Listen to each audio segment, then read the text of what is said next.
মাহির প্ল্যানে জল ঢেলে বিহানের জন্য সে যে রুমে অপেক্ষা করতে থাকে কম্পাসকে রুমে পেয়ে ওই মাহিকে উচিত শিক্ষা দিল বিহান এবং সকলের সামনে কম্পাসকে নিজের মনের কথা জানিয়ে তাকে কাছে টেনে নিল বিহান। হ্যাঁ বন্ধুরা, কম্পাস ধারাবাহিকের আগামী চমকে আমরা ঠিক এমনটাই দেখতে চলেছি। কম্পাস ধারাবাহিকের আজকের পর্বে দেখা যায় মাহির কথাতে বিহান কম্পাস ঘরে আছে কিনা তা দেখার জন্য কম্পাসের ঘরের দিকে যেতে থাকে। এদিকে মাহি খুব খুশি মনে ভাবতে থাকে যে কম্পাস, তুমি আজকে শেষ, দাদাভাই আজকে আর তোমাকে বাড়িতে খুঁজে পাবে না, আর তারপরে দাদাভাই তোমাকে তার মন থেকে এবং এই বাড়ি দু জায়গা থেকে বের করে দেবে। ভাগ্যিস মোনাদি ফোন করে জানালো যে কম্পাস ও বাড়িতে গিয়েছিল, আর তাই তো আমি আগুনে ঘিটা ঢেলে দিয়েছি। আর এখন যখন দাদাভাই আসবে আর বলবে যে আসলেই কম্পাস ঘরে নেই, তখন আমি দাদাকে সব সত্যিটা বলে দেবো যে কম্পাস মোনাদির বাড়িতে গিয়েছিল। এই বাড়িটাকে একদমই পাত্তা দেয়নি কম্পাস, এমনকি দাদাকেও সে পাত্তা দেয় না। নিজের মনের মতো করে প্ল্যান সাজিয়ে নেয় মাহি। অন্যদিকে বিহান ও কম্পাসের ঘরের দিকে যেতে থাকে। আর এরপরেই যখন কম্পাসের রুমের দরজা খুলে ঘরের ভিতর ঢোকে বিহান, তখনই বিহান দেখতে পায় কম্পাস ড্রেসিং টেবিলের সামনে বসে রেডি হচ্ছে, যা দেখে তো চমকে যায় বিহান। তখনই কম্পাস বিহানকে বলে ওঠে, এ কি বিহান স্যার, নক না করে রুমের ভিতর ঢুকে পড়লেন, আমি তো রেডি হচ্ছিলাম। এদিকে বিহান মনে মনে ভাবতে থাকে, এ কি, কম্পাস তো বাড়িতেই রয়েছে, তবে মাহি যে বললো যে কম্পাস ঘরে নেই।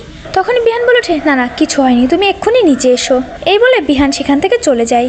বিহান চলে গেলে কম্পাস মনে মনে ভাবতে থাকে, আমি জানতাম মাহি, মোনা ম্যাডাম তোমাকে ফোন করে সবটা বলবে, আর তোমরাও আমাকে ঠিক সুযোগ বুঝে ফাঁসানোর চেষ্টা করবে, আর তাই তো আমি সঠিক সময়ে হাজির হয়ে গেছি। আমাকে এত বোকা ভেবো না মাহি, আমি জানি এ বাড়িতে কখন কি করতে পারে, আর তাই তো আমি সঠিক সময়ে দাদুকে ভয় দেখিয়ে সঠিক সময়ে আবারও পেছনের দরজা দিয়ে ঘরে ঢুকে পড়েছি, যাতে আর কেউ বুঝতে না পারে।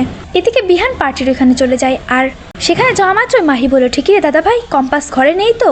দেখলি তো মেয়েটা কত বড় বেয়াদব, জানিস ও কি করেছে? মাহির কথা শোনা মাত্রই বিহান তেলে বেগুনে জ্বলে যায়। যখনই বিহান মাহিকে বকাঝকা করতে যাবে, তখনই বিহানের সামনে এসে দাঁড়ায় কম্পাস মাহিকে বলে, আমি কোথায় গিয়েছিলাম মাহি? মাহি তো কম্পাসকে দেখা মাত্রই চমকে ওঠে। মাহি বলে ওঠে, এ কি কম্পাস, তুমি এখানে কি করে এলে? কম্পাস বলে ওঠে, আমার তো এখানেই থাকার কথা। তাই না? তবে তুমি যে বলছিলে আমি কোথাও গিয়েছিলাম, কোথায় গিয়েছিলাম বলো? মাহি আর কোনো কথাই বলতে পারে না। এদিকে রাশ্মিকা, মেঘমালা সকলেই সেখানে চলে আসে। পার্টিও শুরু হয়ে যায়।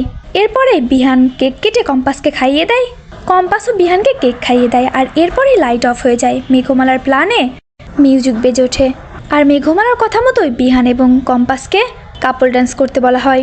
আর এরপরে কম্পাস এবং বিহান দুজনে ভালোবাসার জোয়ারে ভেসে যায়। আর এই সবটা দেখে তো তেলে বেগুনে চলে যায় ওই মাহি, আর এই সবটা মোনাকে ফোন করে বলে। এদিকে মোনালিসার মনে তো আগুন জ্বলে ওঠে। তো বন্ধুরা, তোমরা এটাই জানো যে এভাবেই যেন ভালোবাসার জোয়ারে ভেসে যায় কম্পাস এবং বিহান? কমেন্টে জানিয়ে দাও তোমাদের মতামতটি।